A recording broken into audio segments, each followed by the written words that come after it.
Hey everybody. Okie doke. So, alrighty, I'm making some yummy stuff here. But I want to talk a little bit about, let's see, hacks, health hacks, right? And I'm not talking about what you eat. I'm talking about how you eat something. If you think about it, at Christmas, if you celebrate Christmas and you have presents under the tree, those presents are wrapped up in pretty colored wrapping paper with bows and ribbons, right? And yet, historically, like if you look at Little House on the Prairie, the first book of the series, which was Little House in the Big Woods, at one point, Pa, like once or twice a year, would go to town. Otherwise, they just lived out there in the woods all the time. And he would go to town, and when he would come back, there was this like ceremonial thing where he would open up this piece of brown paper, and inside of it were a couple of like flat peppermint candy sticks that he gave to the girls. Now, I know when I was younger and we didn't have the money to buy wrapping paper, we also typically didn't buy newspapers necessarily, but you might be able to, right before the holidays, get a couple of papers on Sundays and get the comic section, which was like 3 pages at the time. And it's all brightly colored and it's funny. And you'd wrap presents in the comic book paper. Okay. So the point of this is that it's not so much the wrapping alone and the surprise alone, but we like to wrap things. If there's more color, more celebration, more ceremony to the wrapping, that can increase our enthusiasm or excitement around what is going on. Okay, I mean, you could just put a present behind your back and say, close your eyes and I'm going to give it to you. But we have the ceremony of the wrapping of the presents and we get into our wrapping paper. So this is a glass. I don't know if you can see all the rainbow colors, but I have been staring at this glass, and I have one other goes with it that's like a flute. I have been staring at this glass for about 10 years. They have these at the Thriftway at the intersection of Fauntleroy and California Avenue in West Seattle. And I would go in there once in a while. And I would always walk by the section where they had the bulk section, the cheeses. Somebody's in there to get a lip balm, whatever it is. And they had this set of shelves that have all sorts of pretty glasses, but this one and the other one I have been admiring for a decade. And I think it was about 3 months ago, I thought,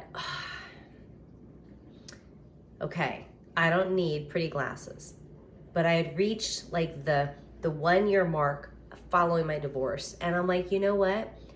If I buy these, assuming they don't break, I will keep them for the rest of my life. Okay, so I have this really cute glass and I've got some ice in it. Now, this is a Synergy bottle, but inside of it is actually some lemon water that I made, and I mixed it with, I've got a couple of things here, let me show you.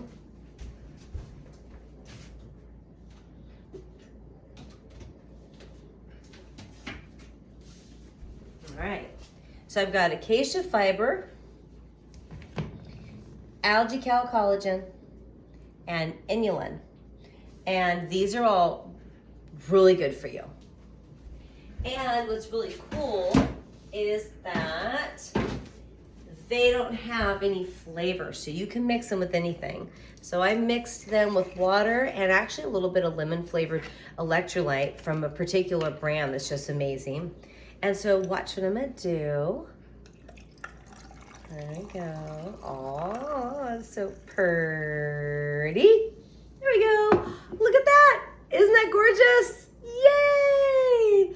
And so now I'm going to drink this and enjoy all of the sort of the elegance, the ceremony, and the fun.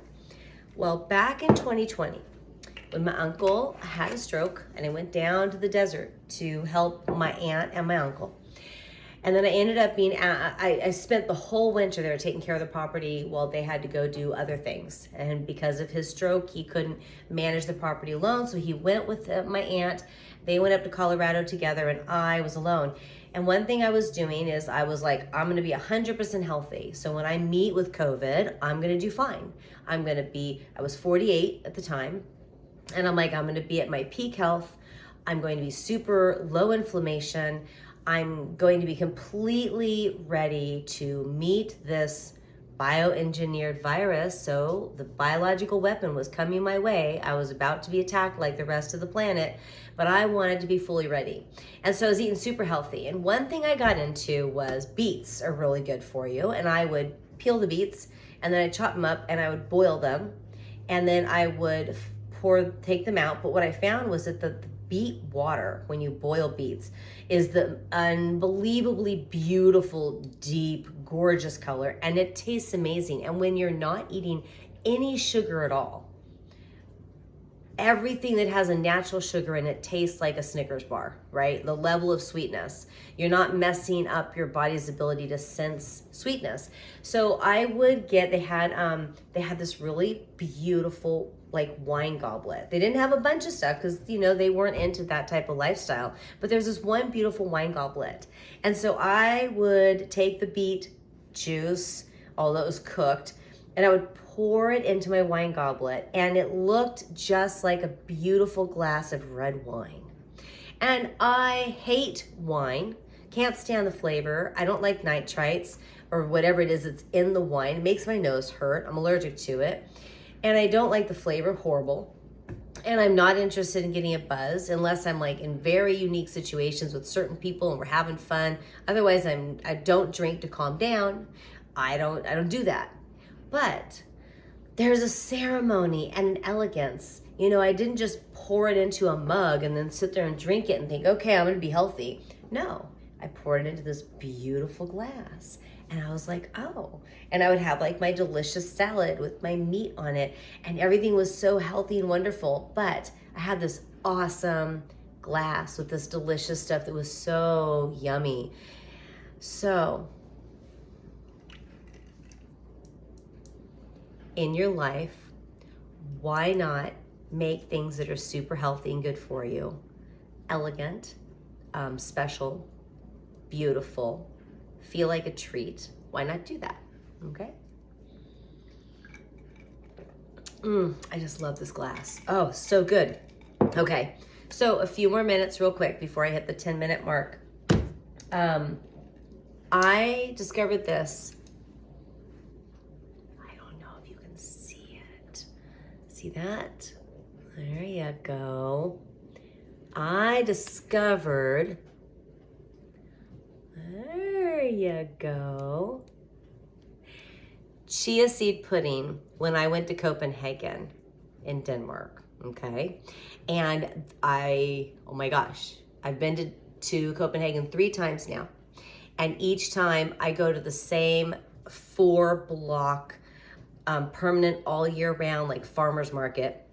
And I go to the same super health food shop, and they have this, and they have it in these little plastic containers that are sort of like these things, you know, because you take it to go.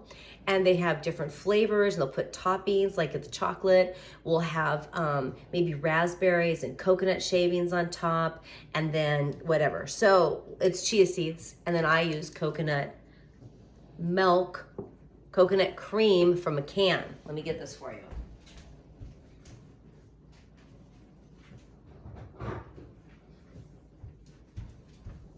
Okay, this is Wild Harvest. This is actually like a generic organic brand that is carried at the Thriftway on my island. This is not one of the fancy brands that you find if you go to an Asian market where they've got 12 different types of coconut milk and coconut cream and whatnot, right? This is the best. I have tried them all.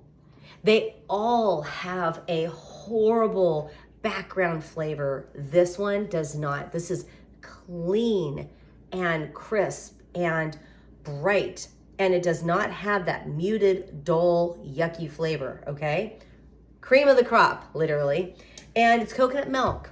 But the reason I get this is because coconut cream, which is thickened, is very thick, usually comes in a little tiny container. This is a coconut milk, and this brand of all coconut milks that I've found, not only is it delicious, and organic, yay, but it also is thicker than a lot of other milks. Anyways, I take a can of this, I put it in a mason jar, and I took papaya. There's half a papaya, chopped it up into little pieces. Threw it in there, threw in a bunch of chia seeds, shook it around. That's it. Papaya. Oh no, I lie. I'm sorry. Strawberries. So my son has a strawberry business, and I had a big container of strawberries I was using for a certain recipe. And as they de-thawed, they eked out a lot of their juice. So I pulled out the strawberries and did what I wanted to do with them, and I had all this juice left over. So I poured the juice. It was probably half of the mason jar was juice. And then I poured in the can of coconut milk. And then I threw in chia seeds. I shook it all up, poured it into 2 mason jars, took my papaya, chopped it up into little pieces, threw it in, stirred it. The next day, it was still sort of more liquidy. So I just waited, and I actually added some more chia seeds, and now it's exactly what I want. It is very much sort of a thick pudding consistency. Look at that.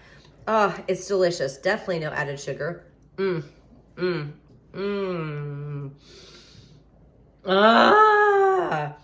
Happens to be dairy-free. No eggs in it, no sugar, no nothing. It is strawberry juice, fresh from real frozen strawberries, not cooked. Canned coconut milk, chia seeds, and chunks of papaya. Oh my gosh. It doesn't have too much of a coconut flavor at all. Oh my gosh. So I am having really nice snacks at almost 9 o'clock. I'll go to bed between 11:30 and midnight. I've got more watering to do outside. It's just my life in August. This is the end of my day eating. And this one has those powders mixed in, one of which is collagen, and the other 2 are like the inulin and the acacia are really good for your biome and for keeping you regular, right? But they're not weird, they're natural, they feed your microbiome. I'm very, very, very happy right now. And I feel treated. I feel like I'm having treats. I feel like I'm having a fun evening drink. And that's important because it's really hard to restrict yourself if you feel restricted. And it's easier to be enthusiastic and excited about eating delicious things that just happen to be good for you. Okay, there you go. So before I go outside to water, I'm gonna chop up some onions. I'm gonna go ahead and get them caramelized. Then I'm gonna take all those sausages that I was de-thawing from earlier. I'm gonna cook up all the sausages in the caramelized onions, and then I'm gonna let them cool while I go water, put them in the fridge, and for the next 2, maybe 3 days, I'm gonna have meat toppings to go on top of every salad I want to eat. Okie doke, that's what I'm doing tonight. My salad today was really good. My lunch was delicious, epic. And I think I have come up with something that most people would probably say is a bad idea, but it's working for me, which is that I don't eat at lunchtime. I make food at lunchtime, which is 12 to 2, and I run errands and stuff. Then I go back to work, and then around 4 o'clock, as I have an opportunity, I will whip out my delicious salad, and if I don't have customers and I'm working on the computer, I'll just nibble my way through that salad. It takes like about an hour. Nibble, deal with the customer, take another bite. And so it's this really healthy salad eaten over about an hour. Then when I come home, I'm not hungry. And if I have like a little healthy snack, it's sort of like I have dessert when I get home, but something healthy. And then I don't need to eat again. I don't feel hungry again. I go to bed, I sleep really good. I wake up in the morning and I'm sort of like naturally hungry a little bit. So I don't know, if I don't have to come home and cook a meal for myself to eat at that point, if I don't have to sit down and spend an hour just feeding myself, that's an hour I've reclaimed, right? So that's an hour I can spend on a food prep project, which will feed me for the next 3 days. So anyways, it's an example of multitasking, and I know we're supposed to like not eat while we're doing other things, but you have to be flexible. You have to look at your life, You have to be realistic and say, what is going to work for me in my current situation? Okay? And so right now, this is working in some really good ways. So don't get a book and decide you're going to follow it and obey it and do everything it says. Learn from people, from books, from videos, and then look at your life and be like, well, what works for me? Because what works for you is different than what works for me. And you're the only one that knows what's going to work best for you. All right. Bye, everyone. Have a great day. See you tomorrow.